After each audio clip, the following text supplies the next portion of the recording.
안녕하세요. 반갑습니다. 기독교 인성감의 구약성경입니다. 오늘 6번째 시간을 같이 나누게 되었습니다. 오늘 이제 제목은 하나님의 통치와 섭리라는 그런 큰 타이틀 안에 구약성경 두 개를 다루게 됩니다. 하나는 사사기고 하나는 룻기입니다. 사사기는 영어로 잣쥐 이렇게 되어 있는데 이것은 우리나라 한자말로 보면 선비사자의 스승사자입니다. 이렇게 사사기로 번역을 했는데 그 당시에 지도자들이라고 볼 수 있습니다. 재판관들, 판사, 요즘 말하면 그런 인물들의 활동기입니다. 모세가 세상을 떠나고 그 다음에 이어받은 제자가 여호수아였습니다. 여호수아가 세상을 떠나고 난 다음에는 이스라엘에 이렇게 탁월한 지도자들이 일어나질 않았습니다. 그래서 이 사사기 시대 약 한 200년 동안은 그때 어떤 지도자들이 아주 큰 인물은 아니지만 때로는 여성, 때로는 남성 지도자들이 일어나서 그 민족을 구원하는, 주변에 블레셋이라든지 다른 민족들이 공격하고 괴롭힐 때 이런 사사들이 일어나서 이스라엘 백성들의 지도자 역할을 하면서 하나님을 믿도록 인도하는 것인데, 특별히 모세 여호수아가 떠난 이후에는 이 사사기 시대는 이스라엘 백성들이 많이 방황을 하고 신앙에 있어서 예전처럼 그렇게 좋은 신앙을 갖지를 못했습니다. 그래서 사사기 시대 약 한 200년 이후가 끝나고 난 다음에는 이제 왕정이 들었습니다. 왕정. 모세라는 탁월한 지도자, 여호수아라는 또 대단한 지도자 이후에 사사기 시대에는 왕도 아니고 탁월한 지도자도 아닌 사사들, 그러니까 재판관 정도의 보통 약간 지도자 12명이 일어납니다. 12명이 일어나서 약 한 200년 가까이를 지나게 되는데, 이 기간을 사사기다. 사사들이 일어나서 이스라엘 백성들을 인도하고 그들을 다스렸던 그런 시기였다고 볼 수 있습니다. 이 사사기가 끝나고 나서 이제 사무엘이 등장하면서 왕정으로 사울 왕이 이제 첫 초대 왕으로 일어나게 되는 거죠. 왕정과 여호수아 모세 그 사이를 사사기다 그렇게 이해하시면 되겠고, 룻기라는 것은 이 당시에 이 당시에 어떤 여성의 신앙 이야기입니다. 룻이라는 여성이 모압 여성 이방인이었는데 어머니의 믿음을 따라서 믿음을 잘 가지고 어려움을 당했던 가정에 신앙으로 승리하면서 이 룻의 가정에 다윗이라는 아주 대단한 이스라엘의 왕이 되는 그런 가문의 이방 여인으로 들어와서 결국은 다윗의 외조모가 되는 그런 이야기를 담고 있습니다.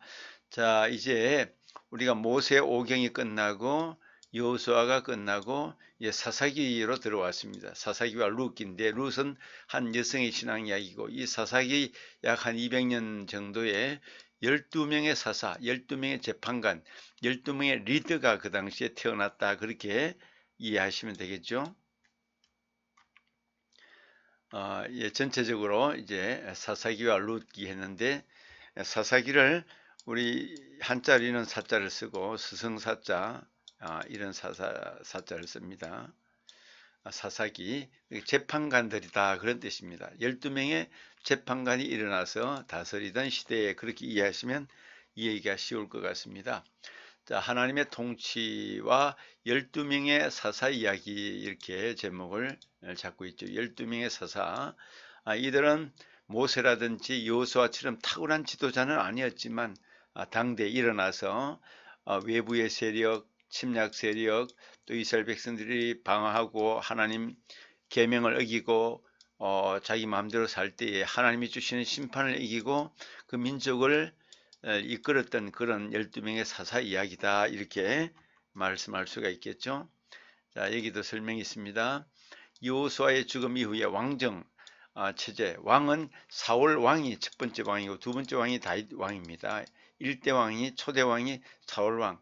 이 사울 왕을 세운 사람이 사무엘 선지자였습니다. 그러니까 여호수아가 죽고 사울 왕이 등장하기 이전까지 요 약 한 200년 기간을 사사기다 그렇게 부른다는 것이죠. 요 사사기 때 몇 명의 사사가 나타나느냐, 12명의 사사가 나타나서 한 200년간을 지도하고 다스렸다, 그렇게 보는 것이죠.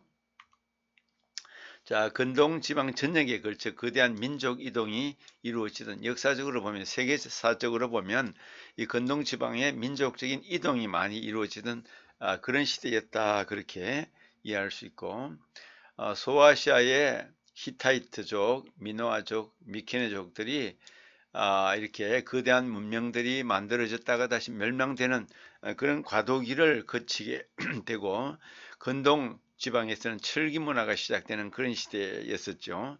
그렇게 12세기, 13세기, 또 10세기 그 즈음이라고 볼 수가 있겠습니다. 주전, 그렇게 되죠. 주전.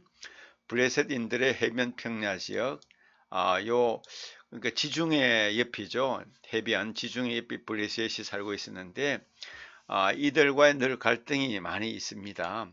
블레셋은 원래 그들이 살고 있던 땅이고, 이스라엘 백성들은 하나님께서 인도하셔서 여호수아로 하여금 그것을 이제 침략하고 빼앗고 하나님의 약속의 땅으로 살아가도록 그렇게 약속받은 땅이었습니다. 그래서 늘 갈등이 있을 수가 있었던 것이죠. 자, 비교 사사기와 여호수아서의 비교. 여호수아는 이제 나이가 110세에 세상을 떠나게 되죠. 모세는 120세, 여호수아는 110세. 그 다음에 이제 바로 이어지는 인물들이 이제 온니엘이라고 하는 그런 사사가 등장을 하게 됩니다. 우리 사사기 21장 25절에 보면은 그때 이스라엘에 왕이 없었더라.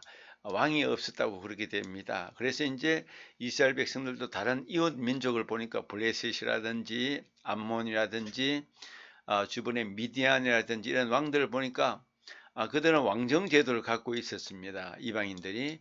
그래서 우리도 왕을 세우자, 하나님께 우리를 또 왕을 달라고 구하자, 이렇게 해서 왕을 결국은 이제 사사기가 끝나고 왕정이 시작되죠. 왕을 세우게 되죠. 사사기 시대는 왕이 없었더라, 그렇게 성경은 기록하고 있습니다. 앞을 내다보는 방식, 과거를 회상하는 방식. 여호수아가 죽은 후에 모든 것이 내리막길이고 여호수아 같은 인물이 다시는 태어나지 않았다, 성경은 그렇게 증언하고 있습니다. 왕이 없는 틈새를 메우는 일이 사사기 시대였다. 사사들, 여호수아 같은 인물이 없는 틈새를 메울 수 있는 해결책, 이것이 바로 사사, 재판관들, 12명의 재판관들이 일어나서 이런 타고난 지도자들이 있을 때는 백성들이 말을 잘 들었는데, 모세와 여호수아 같은 지도자들이 이제 세상을 떠나니까 전체 이스라엘 백성을 전체 묶어내는 그런 리더십이 없는 거예요. 그런 지도자가 태어나지도 않고 없습니다. 그래서 사사들이 곳곳에서 이렇게 일어나 가지고, 사사가 어떤 때는 이 남쪽에서 일어나고 어떤 때는 북쪽에서 일어나고 중간 지역에서 일어나면서 하나님이 세우는 이 사사가 방황하는 이스라엘 백성들을 인도하는 역할을 해 나가는 것이죠. 자, 여호수아서와 사사기, 사사기를 비교해 보면, 자, 여호수아는 결정된 한 사건과 더불어 시작되고 끝이 났다. 모세가 죽은 후에 여호수아가 제자가 이제 지도자가 되고, 그 다음에 여호수아가 죽음에 이제 그의 아들, 여호수아의 아들이 엘르아살이 있는데, 백성들이 이들의 말을 잘 듣지 않습니다. 그래서 지도자로서의 역할을 잘 감당하지를 못하는 거죠. 그래서 사사기 시대는 말하자면 방황하는 시대였습니다. 지도자가 제대로 없이 방황하고 절망하는 그런 고난의 시대라고 볼 수도 있습니다. 어떠한 사망 고지도 발견되지 않는다. 누가 시작되고 누가 처음이고 끝이고 이런 내용들이 사사기에는 없고, 사람들이 자기 소견에 옳은 대로 행하였더라. 사사기 2번이나 그런 말씀이 기록되어 있습니다. 자기 소견에 옳은 대로, 자기 뜻대로 살았다, 그런 얘기예요. 모세와 여호수아 시대는 하나님의 말씀에 순종하고 율법을 따라서 살았는데, 사사기 시대는 지도자가 없으니까 자기 소견에 옳은 대로 그렇게 살아가는 시대가 되어버렸던 것이죠. 자, 사사기의 마지막 5장들을 보면은 연대기적으로 끝맺음하는 역할을 수행하지 않고 어떤 이야기 를 이어가는 것처럼 그렇게 구성이 되어 있습니다. 결론 부분이 없는 책. 예. 사사기는 각 12명의 사사들의 이야기를 기록했기 때문에 시작도 끝도 분명하지 않는, 결론이 없는 그런 내용으로 구성되어 있는 것이 사사기다. 성경에 이런 책도 많지 않은데 사사기는 아주 독특한, 시작도 끝도 분명하지 않는 그런 책이다, 그렇게 볼 수가 있습니다. 사사기의 구조를 보면 1장에서 3장 6절까지 그때에 이스라엘에 여호수아 같은 인물이 없었다, 이런 말씀이 기록되어 있습니다. 인물이 없었던 거죠. 오늘날 우리들도 또 세계사적으로 볼 때도 그 시대의 리더, 타고난 왕, 타고난 리더가 있으면 그 나라는, 그 시대는 희망이 있는데, 리더가 없어서 방황하면 갈등하고 서로 경쟁하고, 리더가 일어나면 또 죽이고, 또 다른 사람이 등장하면 또 죽이고, 이런 반역의 시대가 되면 그 나라는 참 불행하고 그 시대는 불행한데, 지금 사사기가 꼭 그런 불행한 시대라고 볼 수가 있습니다. 그때 이스라엘 사사들이 있었다. 예, 사사들이 3장부터 16장까지 12명의 사사가 이제 곳곳에서 일어나는 것이죠. 그래서 이스라엘 민족의 지도자 역할을 했습니다. 왕이 없었으므로 현실적인 지역적인 결과들로 이제 그런 지도자들이 일어나게 된 거죠. 영적인 결과, 그런 결과고 영적이고 지파적인 그런 모습을 보여주고, 한 지파 12지파가 있는데 각 지파별로 때로는 여기서 한 인물이 나오고 때로는 저기서 한 인물이 나오고, 그런 지파적인 어떤 이동과 어떤 출생과 결과를 보여주고 있습니다. 그래서 이스라엘 내부에 어떤 전쟁도 많이 일어납니다. 이스라엘이 12지파인데 서로 지파들끼리도 하나가 되지 못하고 같은 민족이고 같은 한 나라의 지파로 이렇게 나눠져 있는데, 우리나라로 말하면 경기도, 강원도, 경상남북도, 전라남북도 이렇게 각 지파 도별로 나눠져 있는데, 이스라엘도 이렇게 12지파가 있는데 이들이 서로 내부 간에 갈등이 일어나고 전쟁이 일어나게 된 때도 있었습니다. 그만큼 리더가 없다 보니까 이스라엘 나라에 굉장한 방황, 좌절, 절망, 고난이 심했던 거죠. 하나님을 잘 믿지 않았습니다. 그래서 12명의 사사들이 그들에게 얼마나 많은 내용이 할애되었냐에 따라서 대개 대사사와 소사사, 메이저와 마이너 사사로 기록이 많이 된 사람도 있고 21장까지 중에서 1장에서 21장까지 있는데 아주 조금, 아주 한 장도 기록 안 될 만큼 몇 줄로 끝나는 그런 소사사들도 있습니다. 누가 어디에서 무슨 역할을 했더라 이렇게 짧게 기록한 사사들도 있습니다. 어쨌든 12명이 사사기 전체를 구성하는 이야기다, 그렇게 이해하시면 되겠죠. 자, 사사기는 구약 성경에 창세기, 출애굽기, 레위기, 민수기, 신명기 5권 다음에 그 다음에 여호수아, 그 다음에 사사기, 그러니까 7번째 나오는 성경입니다. 구약에 있어서. 예, 그러니까 사사는 지도자인데 작은 지도자들, 재판관 정도 되는 그런 지도자였다. 그리고 이 12명의 사사들 가운데도 민족 전체의 어떤 사사라기보다는, 지도자라기보다는 아주 소수의 작은 부족의 그런 역할을 할 때가 참 많이 있었다, 그렇게 볼 수가 있습니다. 여기 이제 12명의 사사가 나오고 있습니다. 12명의 사사가 나오는데 온니엘이 있고 에훗이 있고, 온니엘, 에훗, 드보라는 여성입니다. 여성 사사도 등장을 합니다.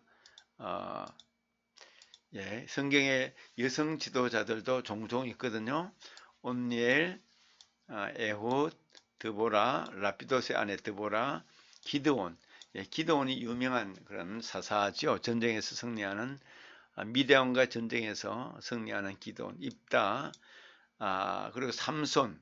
예, 삼손은 아주 힘이 장사였죠. 키도 아주 크고 힘이 장사였는데 들릴라라는 어떤 블레셋의 여인에게 빠져서 결국은 힘이 다 빼앗기고 나중에 눈이 뽑히고 노예가 되었다가 다시 블레셋의 원수를 갚는 그런 일을 하는 사람이 삼손이죠.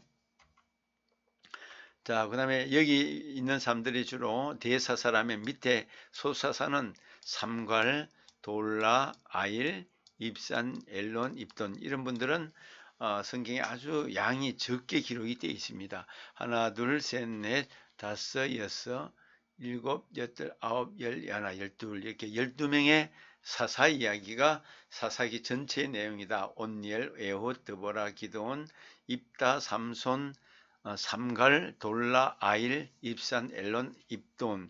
여기서 여성 사사가 드보라 한 분입니다. 예, 이렇게 12명의 사사가 등장하는 것이 사사기의 전체적인 내용이다. 그렇게 이해하시면 되겠고요. 자, 우리 사사들이 활동했던 그런 지역 통치 성읍을 보면은 12지파가 이렇게 되어 있습니다. 아셀 지파, 납달리, 스볼론, 이사갈, 므낫세, 에브라임, 갓, 루벤, 베냐민, 유다 이렇게 12지파가 쭉 이렇게 흩어져 사는데 곳곳에서 이렇게 사사들이 때로는 여기서 나타나고 여기서 나타나고 여기서 나타나고 하면서 그 지역의 지도자 역할을 감당하게 되었던 것입니다.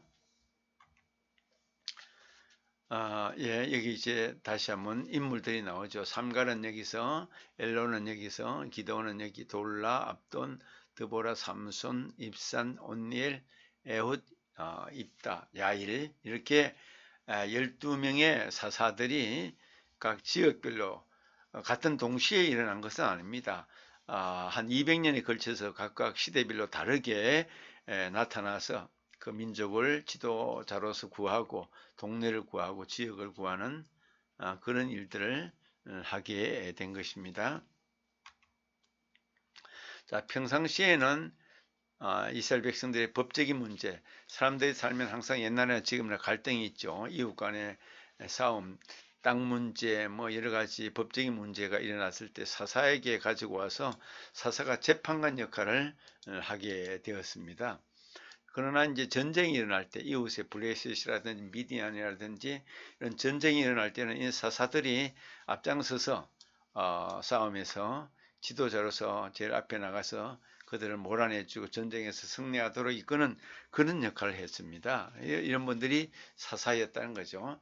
자, 사사기에 나타난 그리스도, 성경은 항상 구약이나 신약이나 예수 그리스도가 중심 주제가 된다고 했죠. 그래서 사사기에는 어떤 예수님의 모습이 나타날까요?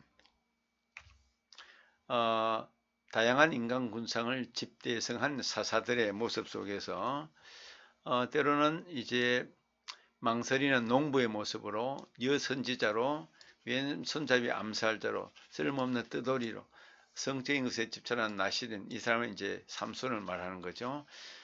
이렇게 여러 가지 인간 군상을 가지고 있는 특색이 있는 사사들인데, 농부로서 부름받은 사람, 여성으로서, 또 왼손잡이 어떤 그런 사람을 죽이고 살리는 그런 역할을 했던 암살자, 이런 역할을 했던 사사들이 나라의 지도자로 일어난 것입니다. 우리가 지나치게 교만해지지 않도록 너희 중에 이와 같은 자들이 있다는 것을 일깨워 주신다.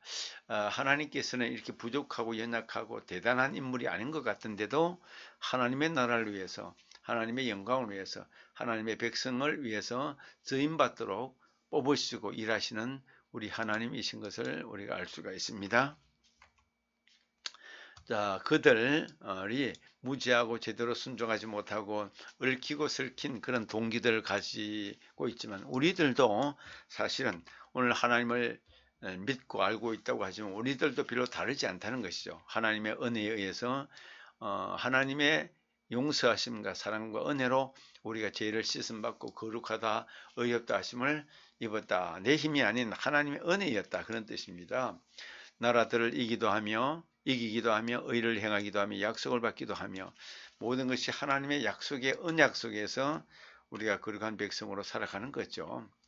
그래서 실패와 좌절, 우리의 부족에도 불구하고 그들이 신앙을 갖게 된 것은 예수님을 바라보면서 인내하고 예수님을 바라보면서 믿음을 키워가고 예수님을 바라보면서 세상을 이길 수 있도록 하나님이 그렇게 인도해 주시는 것입니다. 하나님이 약속하신 기업들을 대신 얻어주실 우리의 신앙을 완전하게 하실 지도자 예수 그리스도, 그분을 오늘이나 옛날이나 늘 바라보면서 예수님을 바라보면서 나갈 수 있도록 그렇게 이끄시는 우리 하나님의 사랑의 손길을 우리 구약이나 신약이나 똑같이 느낄 수가 있습니다. 사람은 잘못하고 실수하고 범죄하지만 결국은 하나님의 사랑으로 다시 용서하시고 품어주시고, 그래서 예수님을 통하여 영원한 하나님의 자녀 천국 백성이 되도록 인도하시는 하나님의 손길, 하나님의 섭리의 손길을 우리가 늘 생각하게 되는 거죠. 구약 사사기에도 사람들의 부족과 연약함 속에서도 하나님의 뽑으시고 백성들이 하나님께 순종하게 하고 영원한 하나님의 백성으로 끊임없이 이끄시는 하나님의 사랑이 담겨져 있다는 것입니다. 자, 사사기에 나오는 핵심 메시지가 뭐냐? 핵심 메시지가 뭐냐 하면 하나님의 은혜, 은혜라는 것은 항상 하나님의 은혜입니다. 하나님이 주시는 은혜죠. 사람이 은혜를 베풀 수 없습니다. 하나님이 큰 사랑, 큰 축복을 주셔서 은혜를 베푸시고, 또 율법, 은혜와 율법, 이 은혜와 율법이라는 것은 두 가지 서로 대립되는 건데, 율법은 법을 철저하게 지켜야 되는 거고 은혜는 다 용서하는 거죠. 율법을 다 못 지켜도 인간이 부족해서 하나님의 은혜로 용서를 해 주시는 겁니다. 이것이 하나님의 사랑입니다. 무조건성과 조건성. 율법은 조건적이죠. 그러나 은혜는 무조건적으로 다 받아주시고 사랑해 주신다, 그런 뜻입니다. 자기 백성에 대한 하나님의 통치. 하나님은 백성들이 죄를 범하고 실수해도 사랑의 하나님께서 그들을 끊임없이 받아주고 용서하려는 그런 마음과 자세를 갖고 계시는 분이십니다. 하나님은 자신의 은혜를 거두지 않을 하실 것이다. 그것이 구약의 사랑의 약속이고, 이스라엘 백성들은 약속들을 상속받기 위해서 하나님 말씀에 무조건 순종하고 하나님을 믿어야 된다. 인간이 행할 것은 하나님께 순종과 믿음이고 하나님은 한량없는 은혜를 거두지 않고 베푸신다. 이 양자 관계가 늘 신앙의 관계입니다. 비중앙 집권적인 통치, 결국 거룩한 나라를 만들어낼 수 없다는 것이 인간의 한계. 사람들끼리 모여놓으면 정치도 그런 것처럼 사람들끼리 뭔가 선을 만들지 못합니다. 늘 갈등하고 분쟁하고 싸우죠. 그래서 사사들이 자기들이 도저히 좋은 나라를 만들 수 없다는 것을 알아서 결국은 이웃 나라처럼 왕정, 우리에게도 왕을 주십시오, 왕을 세워주십시오 해서 세운 것이 첫 번째 사울왕이었습니다. 왕을 세우니까 잘 될 줄 알았는데 사울왕도 실패하고 결국은 하나님께서 사울을 세운 것을 후회하십니다. 아주 교만에 빠져서 아주 다윗을 죽이려고 애를 썼던 그런 인물이 사울이죠. 이스라엘의 진정한 왕주인은 하나님이시다. 하나님 외에는 참된 왕이 인간이 될 수는 없더라. 인간이 아무리 잘 세워놔도 백성들을 제대로 다스리지 못하더라는 것이 성경의 교훈이고 가르침이고, 오늘날도 마찬가지입니다. 아무리 정권이 바뀌고 또 바뀌어도 사람들은 뭔가 희망을 가지지만 또 한 세대가 지나고 나면 또 이것이 잘못됐고 한 세대가 지나고 나면 또 저것이 잘못됐고 늘 부족한 것이 늘 보이는 것이 인간의 모습이다 하는 것을 우리가 고백하지 않을 수가 없습니다. 자, 우리 사사기의 핵심 중요한 말씀 구절은 8장 23절, 기드온이 그들에게 이르되 내가 너희를 다스리지 아니하겠고 나의 아들도 너희를 다스리지 아니할 것이요 여호와께서 너희를 다스리시리라 하니라. 우리 하나님이 백성들을 친히 다스리실 것이다. 아무리 하나님께서 기드온이라는 사사를 세워놔도 사람은 기드온이 겸손하게 나는 부족하기 때문에 내가 다스리지 않는다. 나의 아들들도 다스리지 않는다. 하나님께서 다스릴 것이다. 이렇게 고백을 하는 모습을 우리 사사기 8장 23절에 있는데, 이것이 사사기의 중심, 핵심 말씀 구절이다. 이렇게 요약해 볼 수가 있겠죠. 자, 그 다음에 룻기, 영어로 루스라고 했는데 여성의 이름입니다. 이 여성은 모압 여성이고 이방인인데 어떻게 우리 이스라엘 청년과 결혼을 하게 되어서 이스라엘 청년과 아버지, 시의 아버지, 또 남편이 다 일찍 병이 들어서 죽게 되는데 시어머니 나오미를 따라서 이스라엘 본토 베들레헴으로 돌아와서 그 신앙을 배워서 결국은 큰 복을 받는 그런 이야기입니다. 믿음을 가져서 큰 복을 받는 룻의 이야기. 룻기, 기는 이제 성경을 사사기, 기록물이라는 거죠. 룻이라는 여성의 이야기, 그런 뜻입니다. 자, 메시아의 계보를 잇는 하나님의 섭리. 성경에는 우리가 흔히 생각할 때 우리 예수님의 족보라든지 이런 다윗의 족보가 대단히 거룩하고 깨끗하고 정결할 것 같은데 사실은 성경은 아주 추하고 부끄럽고 더러운 그런 줄기들이 많이 있습니다. 룻도 사실은 이방인이고 재혼하게 되고 하여튼 그런 문제들로 깨끗지 않습니다. 그런데도 불구하고 하나님은 그런 불길하고 깨끗지 않아도 메시아의 계보를 잇는 하나님의 놀라운 사랑과 섭리가 담겨 있는 것이 이것이 성경 이야기입니다. 성경 이야기가 늘 깨끗하고 거룩한 것이 아닙니다. 온갖 여러 가지 인간적인 모습이 다 있는데도 불구하고 성경은 하나님의 사랑이 나타나고 하나님의 섭리가 있습니다. 자, 사사들이 치리하던 때 사사시대에 사사기 3장 온니알과 사사기 13장에서 16장 삼손 그 시대에 어느 시대였을 것이다. 학자들은 그렇게 보죠. 그러니까 룻기는 사사기의 이야기입니다. 사사기 어느 시대의 이야기인데 정확하게 성경은 그 연대를 말씀하지 않고 있기 때문에 정확하게 찾아내긴 어렵지만 적어도 요 기간이었을 것이다. 그런 뜻이겠죠. 자, 시대상으로 여호와의 길들에 대한 이스라엘의 불성실함과 불순종이 확산되고 하나님 말씀을 잘 듣지 않고 우상을 많이 섬기고 이스라엘 백성들이 많이 방황하던 그런 시대였다는 뜻입니다. 자, 그 다음에 룻기는 사사기의 어떤 관계인가? 자, 이 보리 이삭 줍는 여성, 이 사람이 이제 룻입니다. 그림이죠. 룻은 그 당시에 이제 보리 이삭을 주어서 먹을 양식이 없어서 시어머니에게 보리 이삭을 주어다가 먹을 것을 공개하죠. 대접하죠. 자, 사사기 룻기를 보면 자, 정복과 해방의 전쟁이 벌어지던 때 사사기 룻기는 평화로운 시기를 배경으로 하되 가나안 땅의 안식이 이루어지던 때 아마 가정사에 룻기는 초점을 맞추고 사사기는 방황하는 이스라엘 백성 전체에 대한 초점이라고 볼 수 있겠죠. 사사기에 널리 퍼져 있는 살인이나 겁탈 이런 이야기가 많이 있다면 룻기에는 그런 살인, 겁탈 이런 이야기는 전혀 없고 풍요 속의 짧은 고요 그런 이야기가 나타나는 것이 룻기입니다. 룻기는 짧습니다. 4장밖에 안 됩니다. 1장에서 4장, 사사기는 1장에서 21장까지 되어 있죠. 룻기는 아주 짧은 한 여성 룻의 이야기, 룻의 시어머니가 나오미인데 나오미와 룻의 이야기가 중심이 되고 있죠. 자, 룻기의 구조. 자, 우리 4장까지 있다고 했습니다. 명료하고 단순한 문체, 서정적이고 우아하고 단순한 배우의 밝음을 갖고 있는 보석 같은 아주 아름다운 그런 문체로 되어 있는 이야기입니다.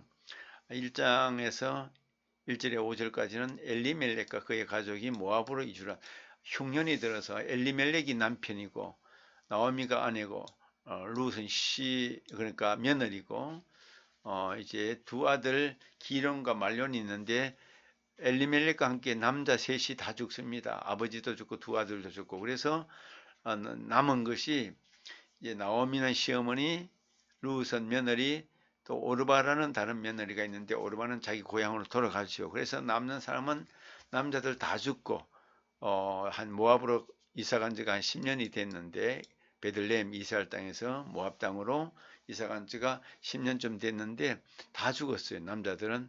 그래서 이제 나오미가 살 수가 없어서 자기 고향 베들레헴으로 돌아오는 이야기가 나오죠. 그래서 룻이 가난했기 때문에 보아스의 밭에서 보리 이삭을 주어서 시어머니를 이제 복양하고 양식으로 공개하는데, 이 보아스의 밭에서 보아스를 만나서 나중에 보아스와 룻이 결혼을 하게 됩니다. 그래서 이제 12명의 남자들 가운데서 보아스가 그 당시에는 결혼을 하려면 사람들에게 어떤 누구 친척이고 누구와 가까운지, 우리나라 전통하고 달라서 그런 혈연을 이어줄 수 있는 가까운 친족이 있으면 가까운 쪽에서 먼저 취해야 됩니다. 여성을. 그것이 법이었습니다. 그런데 베들레헴 성문에서 보아스보다 더 가까운 친족이 있었지만 그 사람이 나는 싫다, 안 하겠다 해서 결국은 보아스가 룻을 아내로 취하고 결국은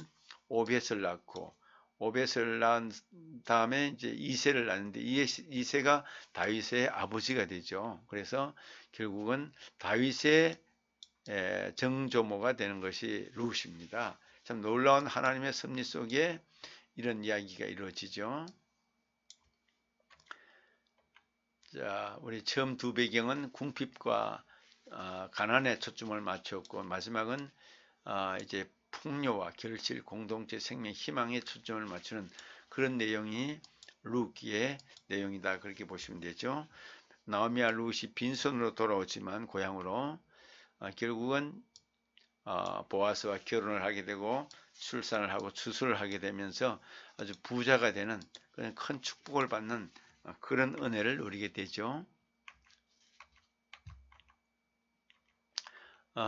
결국 우리 이렇게 보면은 앞에서 설명한 것처럼 나오미와 엘리멜렉이 이제 결혼을 해서 결국은 말론과 기론 두 아들을 낳았는데 남편이 병들어서 죽고 아들도 죽고 또 큰아들 작은아들 다 죽습니다. 그래서 말론의 아내가 룻이고 기론의 아내가 오르바였는데 오르바도 결국 자기 고향으로 돌아가고 결국 나오미와 룻 이 두 여인만 고향 베들레헴으로 돌아오죠. 다 죽고 그래서 결국은 고향에 들어와서 보아스라는 친족을 만나서 나이가 많았습니다. 결혼해서 오벳을 낳고 오벳은 이세를 낳고 이셋은 다윗을 낳았다. 성경이 그렇게 말하는데 그래서 다윗의 정조모가 되는 것이죠. 룻은 이런 아주 놀라운 하나님의 섭리가 담겨 있다는 것을 알게 됩니다.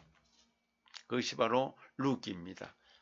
자, 가뭄으로 인해서 모압으로 이제 베들레헴에 처음에 살다가 남편과 두 아들 데리고 모압으로 갔습니다. 모압 가서 두 아들이 결혼을 하죠. 다시 이제 나중에 남편과 두 아들이 죽고 돌아오죠. 이 고향으로 돌아와서 이런 일들이 벌어지게 되죠. 나오미와 룻이 베들레헴으로 다시 돌아와서 여기서 보아스를 만나고 이제 결혼을 하게 되죠. 자, 룻기에 나타난 메시아 그리스도, 룻과 마리아 사이에 비슷한 점들, 베들레헴으로 이동하는 것, 보아스가 고엘의 역할, 고엘이라는 것은 이스라엘 전통은 한 가정에 큰아들이 자식이 없이 그 아내가 죽는다든지 아니면은 큰아들이 병이 들어서 죽으면 둘째가 그 형수를 취해서 대를 계속 이어가는 이런 제도를 고엘 제도라고 합니다.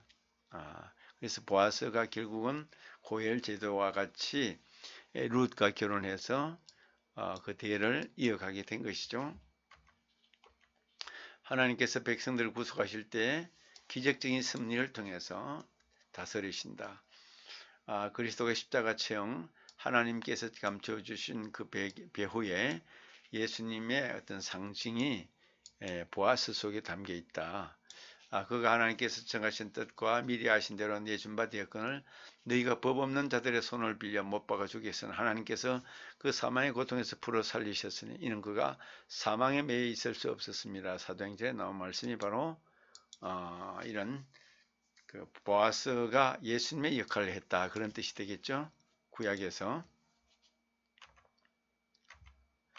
자, 우리 핵심 메시지는 엘리멜렉의 친족 보아스에게 속한 밭에 룻이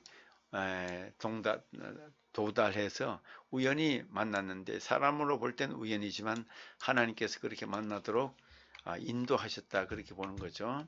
하나님의 손길이 인도하셨다.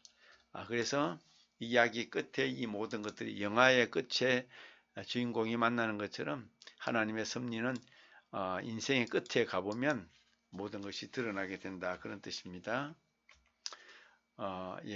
핵심 구절은 루키 1장 16절로 17절. 룻이 이르되 내게 어머니를 떠나며 어머니를 따르지 말고 돌아가라 강건하지 마옵소서. 어머니께서 가시는 곳에 나도 가고 어머니께서 머무시는 곳에서 나도 머물겠나이다. 어머니의 백성이 나의 백성이 되고 어머니의 하나님이 나의 하나님이 되시리니 어머니께서 죽으시는 곳에서 나도 죽어 거기 묻힐 것이라. 내가 만일 죽는 일 외에 어머니를 떠나면 여호와께서 내게 벌을 내리시고 더 내리시기를 원하나이다. 이렇게 기록이 되어 있습니다. 자, 생각 나누기. 자, 우리가 뽑을 통치자는 어떤 자질을 갖추어야 하는가, 한번 생각해 보시기 바랍니다. 하나님과의 관계가 또는 이웃과의 관계에서 잘못된 일이 있을 때 어떻게 해결을 할 것인가 한번 생각해 보고, 최근에 주변에 그렇게 보이는 결혼을 본 적이 있는가, 우리 각자의 경우 어떤가, 보아스와 룻의 만남을 얘기하는 거죠. 한번 생각해 보시기 바랍니다. 자, 수고하셨습니다. 1시간 동안 감사합니다. 고생했습니다.